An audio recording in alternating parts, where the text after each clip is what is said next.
Welcome to Duel Talk with Brian Galloway and Henry Robb, sponsored by Duel Threads, your source for motivational apparel.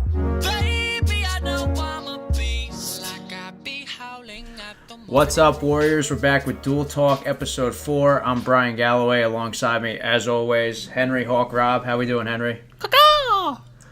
There he is. That's a new opener. He just hasn't used that one yet. I like it. And then you'll remember him from podcast past, and if you've seen him on Duel social media, my brother Dan Galloway's here. Dan, what's up? Dan, the ghost of podcast past. He's back. I just show up randomly. Today we have a little bit of a more focus towards a running episode, and we have my brother Jeff, who went to college with Brian and Dan.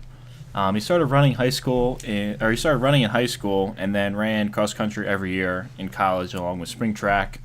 In spring track, he ran the 5K, and he was also the captain of the college cross country team. And he's currently getting his PhD in organic physical chemistry. What's going on, Jeff? Hello, Jeffrey. Welcome aboard. I ran in middle school too, so there's that. Okay, so I'm impressed. So what year, like what age were you when you started running? I started in 7th grade, so I guess 12, 13, somewhere around there. I want to jump right into why, because you two both grew up under the same roof, Henry and Jeff here, and both sort of different directions. Henry can't stand cardio, and that's, a lot of what you do is cardio. So what got you started? Why running? Well, Henry was always a lot bigger than I was, like muscle-wise, I should say, and I was always skinnier, so I don't know. I got a lot of criticism when I was little because I always walked slow and did things slow and, so on. So in 7th grade, I don't know, I just wanted to try running and see, what it was all about, and a lot of the girls did track in middle school, so that was a plus as well. That was a main drive. And I think in St. Augustine, where we went to middle school, I think everybody tried track at least once in like 6th or 7th grade. Yeah, it was like one of those things where everybody kind of decided to do it for a year to see if they would like it or not. And it's like when you have to go to the auditorium and everybody has to play an instrument to figure out which instrument that they gonna learn how to play. Yeah, exactly. So I think everybody started to, run track at least 1 year. And then, I mean, not everybody stayed with it, but there were, a decent amount of people that that propelled them into their running career in high school. And it was the only sport that we had in spring. Yeah. So it was like, it was either you're doing that or you're doing nothing, so. Yeah, for sure. Did you have to run from Henry a lot as a kid or something, or is that part of it? I mean, occasionally, but in a sprint he could beat me, so there wasn't much use in that. Yeah, I think because we both played football 7th and 8th grade, and then I only played in 6th grade. You only played in 6th grade, and then you went to running. Yeah. So I kind of continued with football to 7th and 8th grade, and he just branched off into the running. So that's where we kind of split. Yeah, I realized football wasn't my sport when the only girl on the team grabbed my face mask and slammed me on the ground. I remember quite vividly. Weren't you the quarterback? Yeah, I was. There you go. I remember. I played in the All-Star game too. I guess. Nice. I was either the only quarterback or I was actually half decent. So I don't know. At least they knew you could run. You didn't have to throw. They knew you could run, so I guess that was a plus. Yeah, there wasn't much throwing. He was the quarterback of the JV team, and then I was the quarterback of the varsity team. In middle school. The Robb brothers running it. So. In middle school? That's awesome. Yeah. So you started running in 7th grade, and then you just kept carrying on from there. So I guess a little bit through high school, what events were you running, and is that where it really started to take shape? When high school, yes. take me through that evolution, and then eventually getting you to, hey, I wanna have a goal of running in college. So in 7th and 8th grade, I ran the 400 and the 200. And they're both, full out sprints, but not for a middle schooler who's just learning how to run, So right. I didn't really like running that much, but it was kind of just something to do, and I don't know. I felt good about myself because I was kind of getting. I wasn't out of shape, but I was like maintaining, a good level of physical activity during my day, and so I kind of got into it, and then actually one of Henry's friends Alex Matthews. We call him Pickles for short. Or I guess not for short. I see where it comes from. So For sure, got it. he ran cross country in high school for the same high school that I went to. So before I went, he was like, "Yo, you should try out, and if you don't like it, you don't have to do it. But it's it's something fun. Like all the guys are cool, and you'll get used to running a lot more, and you'll get a lot faster." So I just went out basically on his recommendation for high school, and my first year we ran 5Ks all through cross country. And then winter track and spring track were mostly like 2 mile or the mile. And I was always geared more toward the longer events. 5K is kind of my best event, I would say. And then the 2 mile and 8K are kind of, I'm kind of the same skill level in both of them, I guess. And then So- in high school, their team was like unbelievably good. Yeah, our track team was okay because we didn't really have that many sprinters or throwers, but the distance people we swept every meet basically 1, 2, 3 in the 800 mile and 2 mile. So in cross country though I think we went 9-0 every year that I was there, and then we won South Jerseys once while I was there. We came in like 4th in states one year, so. We had a good record. We always had a good record, and our home team is still undefeated at home for the last like 20-some years, just because That's awesome. Our course is on the beach for a good mile of it. So if you don't run on the beach, it's like, well, True. you're gonna have a rough time. Yeah. And then don't most of the kids that don't know what they're doing run in the soft sand, and that just kills it. It kind of depends on the tide. If the tide's real low, you can go down on the hard sand, and if you run on the soft sand, you're just basically screwing yourself. But there is a point where it's like, well, I either can run half a mile across the beach to get to the water, or stay like toward like the softer sand. Right. So you kind of have to play it by ear and see what the kids around you are doing. If there's somebody going real far down, and he looks like he's struggling, you're not going to go follow him. So now you're running in high school. Obviously your team is amazing and still amazing to this day, obviously, all these years later. But was there a moment in high school where you knew you wanted to go to college for running, or where it just sparked, hey, I want to take this to the next level? Or was it just kind of like second nature, I run and I want to do the same when I get to college? Yeah, I didn't really think about it through high school. I kind of just got to like my junior year and was, starting to look at colleges and stuff. And so I didn't really plan on running. And then once Right. I, got there, I met the coach and I was like, yeah, I do want to run in college. Like it wasn't a forefront in my mind, but at the same time, I knew I wanted to do it by the time I got in college. Right. And now, I guess to present day, and what you're looking at going forward, you're still in school. You're going after your PhD, as Henry said. You're not doing track for the universities anymore. So, how are you keeping active? What are your goals coming down the line as it relates to running or otherwise? Yeah, I wish I could run still, but I've used up all of my eligibility, so it's kind of a bummer. But right now, I'm just maintaining shape basically. I haven't really had a goal in a while, but now that I kind of set my sights on doing a triathlon soon. Hopefully, after the winter, I'll get through the winter I'll get in shape, and then after I'll jump into one here in Ocean City, and I think I can do pretty well in it. I think I can definitely get top 5 if I train, and swimming is a big focus for me now because I never really learned how to swim. It's kind of just, I'm going in there and flailing around for half an hour or an hour. Survival tactic. For Yeah. people that don't know, break down the triathlon for them, the events and the lengths of each leg. So for most triathlons, it's swim, bike, run. So you'll Right. swim however long and then bike however long and transition into the run. And there's all kinds of distances. You can do short, sprint triathlons, which it's a quarter-mile swim or less sometimes, and then usually like a 12, 16-mile bike, and then a 5K run at the end. So they're, for entry level, they're pretty much anybody can do it. It's not, brutal on your body or anything. And then you can move up to the Olympic distance, and then the half Ironman and Ironman, which are, obviously prestigious. Right. So I want to kind of jump into this, and we've mentioned on podcasts before. You're pretty much the reason I got into running. Same thing for Dan, at least at a competitive level.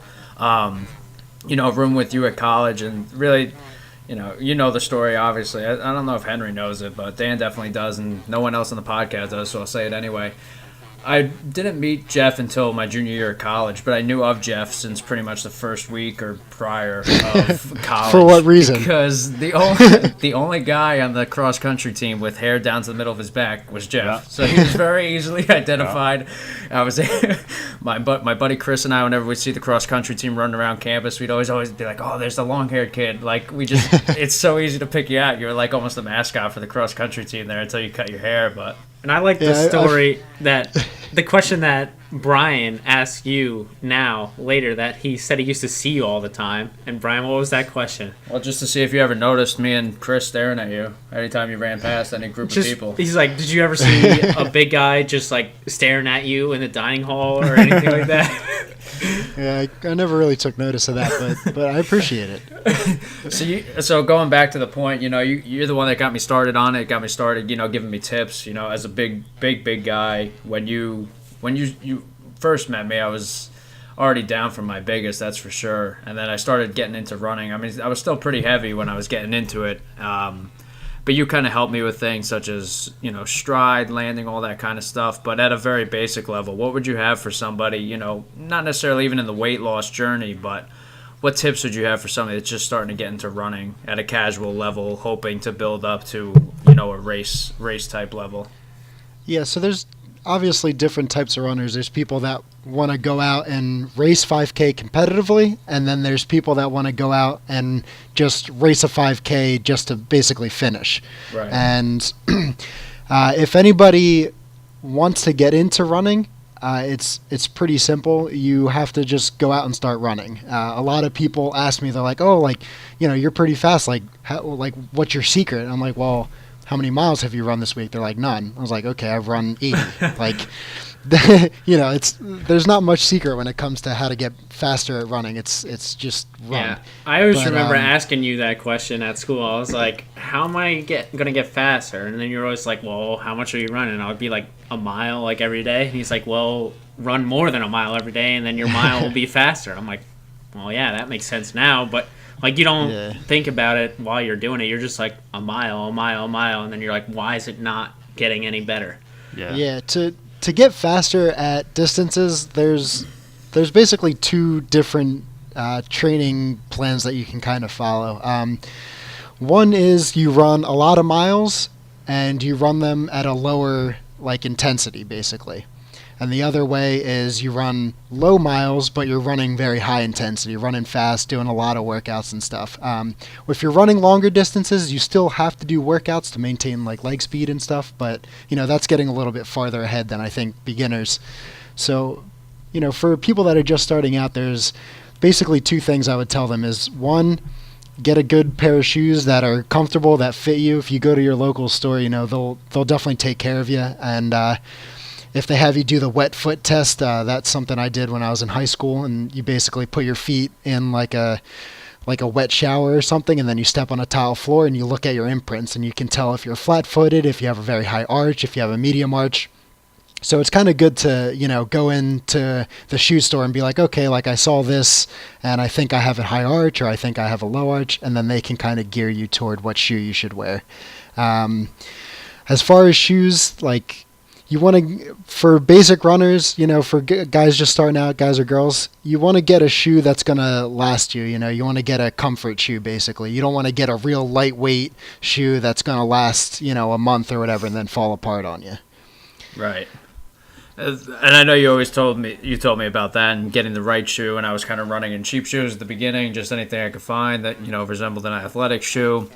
Moving up from there, talking to you about brands that you had run in, and different things like that. I know something that really helped me when I first started out was you kind of talking to me about breathing. And we've talked about breathing in the past in a couple of conversations, whether it was the training mask and the research that Henry saw on that, or just general breathing in terms of weightlifting and technique on that. But for breathing while we run, I forget exactly what you said, but it was something like every third step I should be looking to breathe in and out.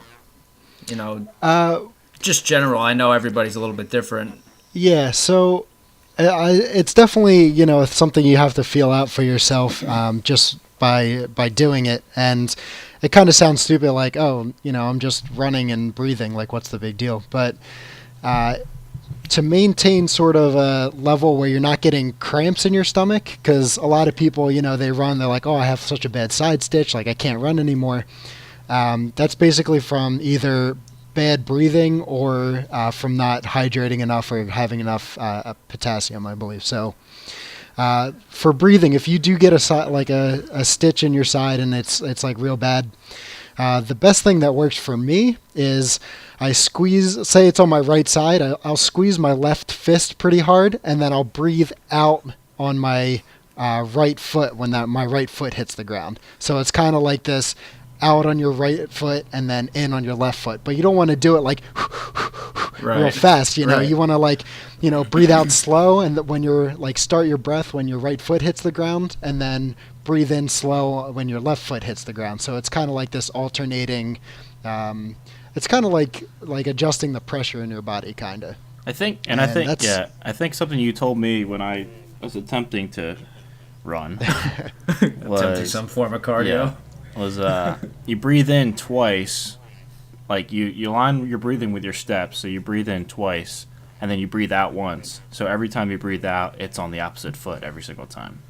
Yeah, that's what you had told me, something along those lines too. That's what got me started, I remember. Yeah, so it would be like in, out, and then you're breathing out on your left foot, and then you start with your right foot, in, and then you're breathing out on your right foot. I never heard of that one, so I could have sworn that's what you told me. Maybe, I've been doing that. I mean, if it works for you, that's great. I've been doing that, so. Maybe we've told each other that. It sounds like it should work, but I always try to avoid holding your breath while you're running. So. All right, well that's segment 1 with Jeff. We'll be back just after this commercial break. Duel is your source for motivational apparel. Head on over to www.duelthreads.com today. Listeners of the podcast can get 10% off their entire order. Simply go to checkout and enter discount code DUELTALK. That's discount code DUELTALK for 10% off your entire order. Head on over to www.duelthreads.com today. And welcome back, Warriors. Today we have my brother Jeff on, who is a runner, something that I am not. We also have Brian as usual, and Dan. Whoop, whoop. Yeah, there we go. So Jeff, we kind of get into the shoe and the wet foot test and all that kind of Hey, you stuff. laugh, but Now, I everybody didn't can't see Henry's face when he brought up the wet foot test, but Henry's face is like, I like the wet foot test. what? Okay, so you have your pair of shoes, you did your wet foot test, you got the right pair. How do I get started? How many miles should I start running? What's something that will get me started? So, my biggest thing is consistency. Whenever I run on and off, like I'll run maybe 2 days a week, I never really see huge leaps in my performance. I always go out and I kind of feel sluggish. I don't really feel like running that much. And if I run more, like I run maybe, I'll run shorter distances maybe, but I'll run more days a week.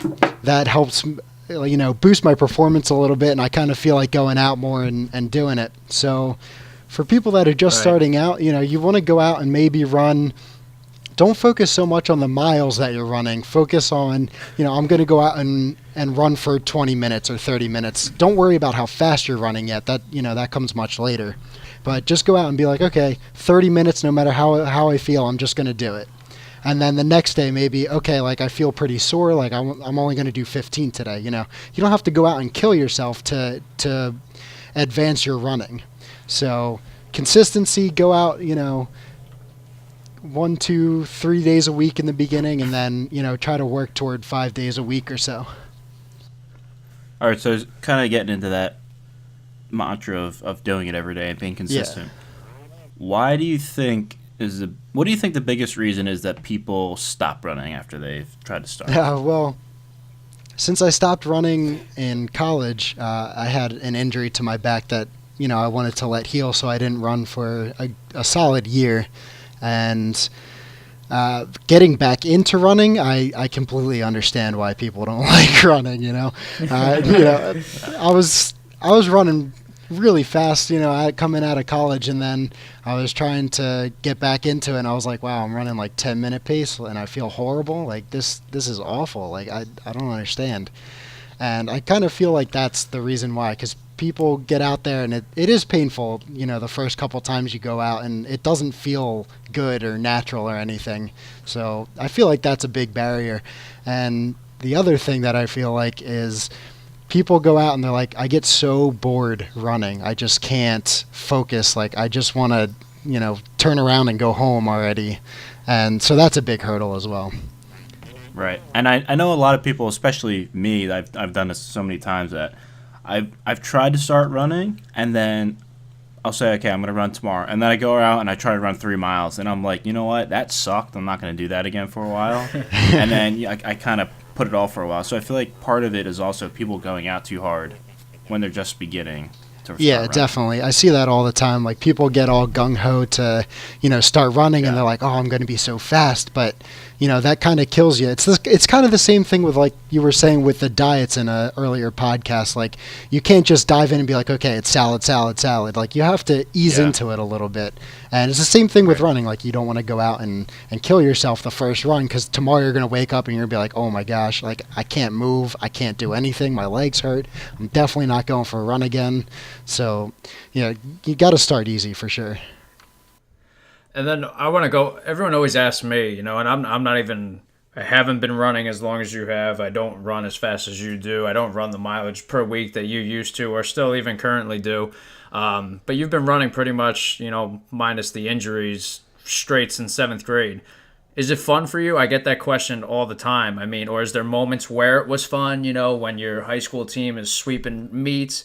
Overall, in general, I mean, it's such a personal, one-off question. But do you find it fun? Yes and no. So I like competing. I like going out and racing against guys that are, faster than me or just as fast. Because when it comes down to like the last 800 meters in a 3 to 5 mile race, that's the fun part. You get to show kind of what you're made of and what you've been doing for the last, months or years that you've been training. And it's kind of a pride thing, because, if you train harder, you're going to win. So it's right. Nice to go out and, beat somebody in the last couple steps, because it really shows you're pushing through that pain, you're pushing through that barrier. And I don't know, that's just a lot of fun. So that's what I like about it. The part that's not fun is the training every day. You're going out and doing, right now I'm going out and doing 8-mile runs, 9-mile runs, and it does get boring. I don't particularly enjoy it, but the thing that keeps me going is looking forward to when I get back in the racing. It's like, I know I'm going to, outstep that guy right at the finish line, or I know I'm going to come around the track and beat him, 100 meters or so. So it's kind of, that's what really keeps me going is the competitive aspect of it. I feel like that's part of my reason why I still run. Because I used to play baseball and stuff like that, but we don't play any sports anymore. I'm in college, but I don't have time to play sports there or anything like that. Like, we used to play intramurals all the time, so I got to compete and stuff. So, right now, the only thing I can compete in really is running. Because there's not many opportunities as you get older to compete unless you're on an elite level. Yeah, for sure. So I like the competitive aspect that you could go out pretty much any weekend in your local area and you could probably find a race to compete in. Yeah, that's what I like about running too, because anybody can go out, train, and be decent at it or good at it.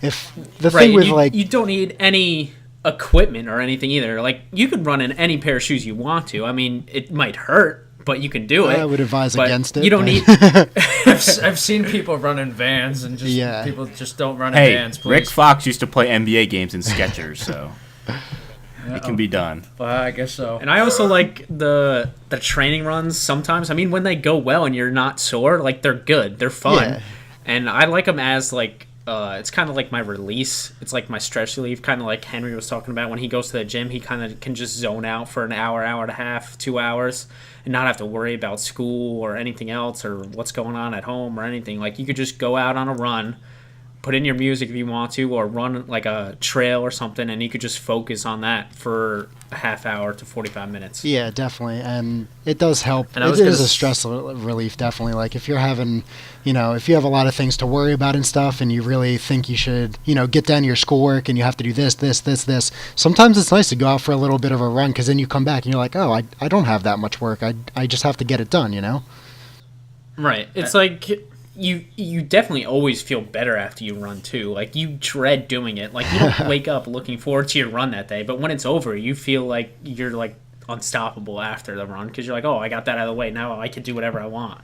Yeah, and I agree with both of you guys too. It's always for me. It's the competition. It's the fun. Is the race. The training's the hard part. And then what I always tell people is it's not necessarily fun, but sometimes that stress relief is just, that clarity is just awesome. You can't beat that. So Henry, personal question: is running fun or? It's running fun. I just wanted to get your answer. It's not that it's not fun. It's just it's so boring. I just can't take it. Like I can't just run for half an hour. I just get so bored. See, I get that way with lifting. Like, okay, I'll bench for like 20 seconds and then I stand around because my arms are sore. And it's like, well, what do you do while you stand around? Like, that's the boring part for me. At least running, like you check yourself out in the mirror. Or you take out your phone and you try and catch a Pokemon in the gym. Like I've seen. Take some selfies, bro. You got to post it on Instagram. So that's segment 2 of episode 4 here with Jeff and Dan and Henry, and we'll be back right after this break. Make sure to follow Duel on all of our social media channels at Duel Threads on Instagram, Twitter, and Facebook.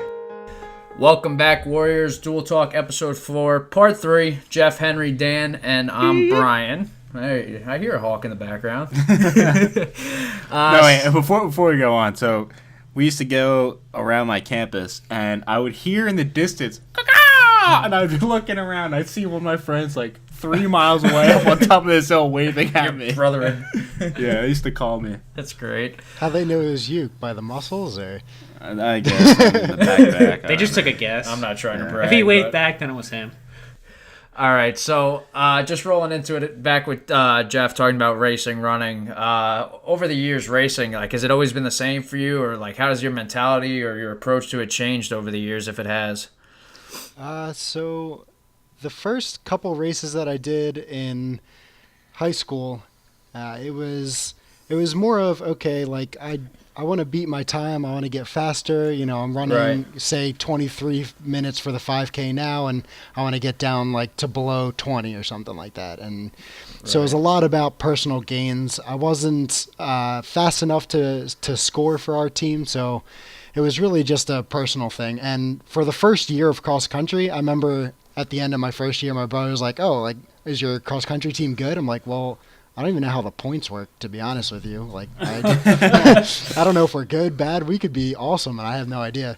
And that year we did go 9-0. So, guess you were pretty good then. Yeah, not me, but the guys on my team. But So yeah, it was really a personal thing for me back then. And as you get farther into running and you get on a team, you're on a team like that, it becomes a very team-oriented sport because you're running in a pack of 3-4 guys on your team, and everybody's feeling that same pain. Everybody's trying to push through it for the benefit of your team. It's a really big team building activity, if you will. And so it has shifted from when I was younger, it was very oriented on myself, and then as I got older, it was very team oriented. And the same thing kind of happens between cross country and spring track for me, because we didn't have a competitive team for spring track. We just ran for ourselves. So even the transition between cross country and spring track in college, we ran as a team very much in cross country meets, and then when it's spring track came up, it was kind of every man for himself. All right, so when you say team, it's an individual sport, but you work as a team to place and finish. Is there any strategies or kind of little techniques that you use as a team? It's definitely a team sport more than people think it is. You don't want to go into a race and just be like, all right, I'm going to go out really fast. that's usually not a good plan. It usually doesn't work out. So I know a lot in high school, what we would do is we would look at the team. We would say, okay, this guy's only running 10:30 or 10:40 for the 2 mile. So we'll just sit on him for the first, 6 laps or so. And then laps 7 and 8, we're just going to go. And that's kind of what we did every meet. That's how we swept it and, kept enough energy for the guys who had races after. Like if I was running the mile after or somebody else had, another race either before or after that one, it kind of, it lets you win the meet, but at the same time, you don't want to, kill yourself just for that one point in the dual meet. Yeah, that's something I never realized till I started watching races in college, just how much strategy involved with that. So that just impressed me. I found it interesting. So you would see who the fastest person on the other team was, and you would just pace off of him, and then at the end you would just we would just sit on him for a couple laps or whatever, and then we would go the last lap or lap and a half, 2 laps, whenever we felt comfortable. And that was just on an individual race-to-race basis, based off of the distance, based off of who you're competing against, and all that kind of stuff. Yeah, exactly. And if the team was faster than us, if they had a guy that was faster, we would. You kind of have to see what they're going to do, because they might be thinking the same thing to our team. They might be thinking, okay, our fastest guy runs, sub 10 for the 2 mile. I was only running 10:15 for the 2 mile. So, he's going to beat me if we go out hard and just, race straight up.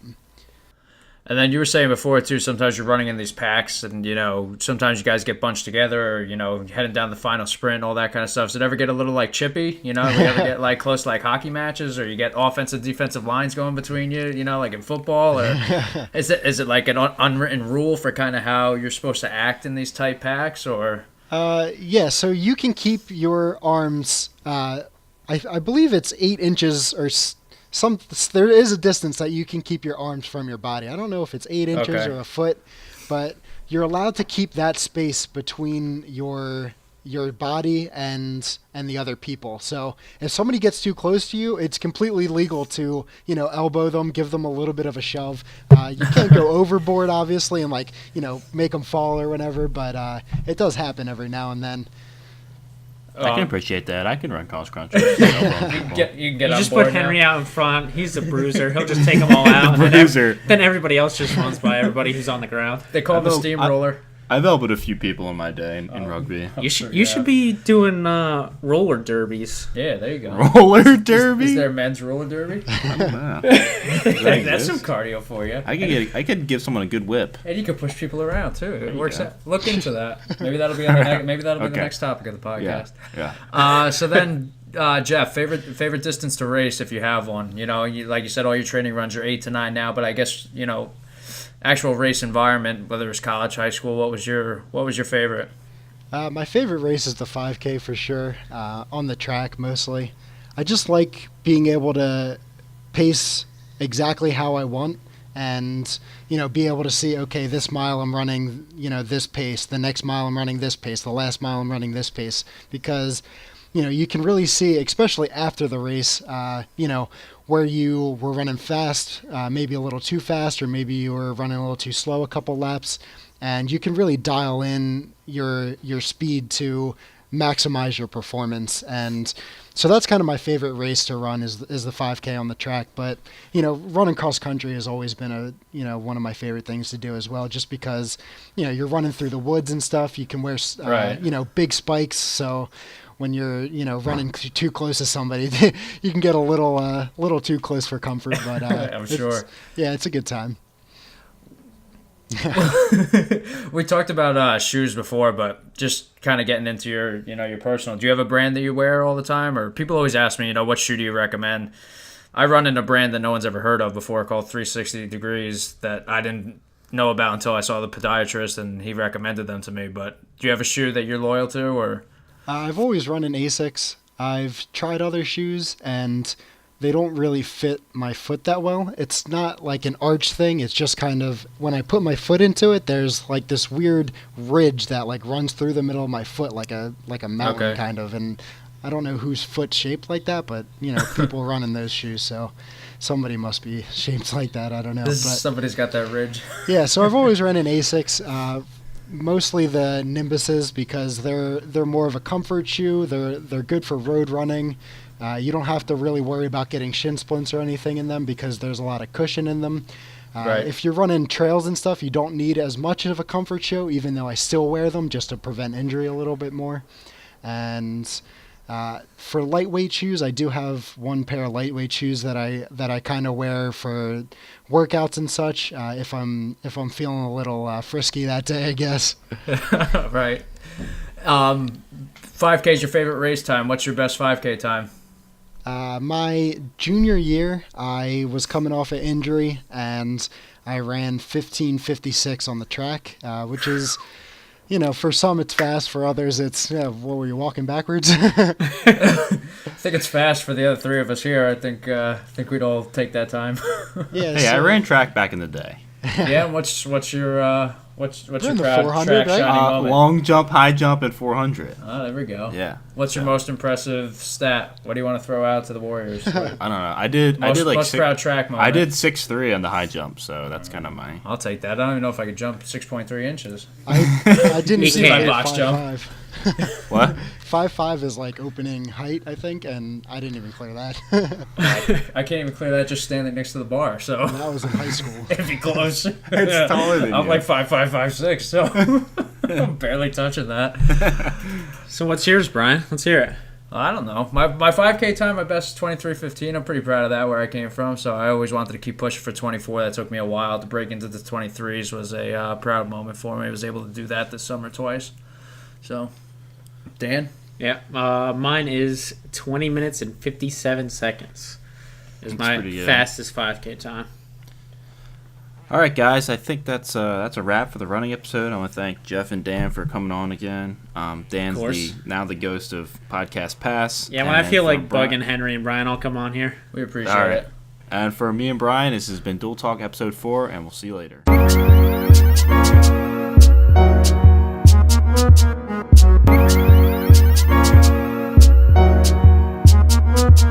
Baby, I know I'm a beast, like I be howling at the moon.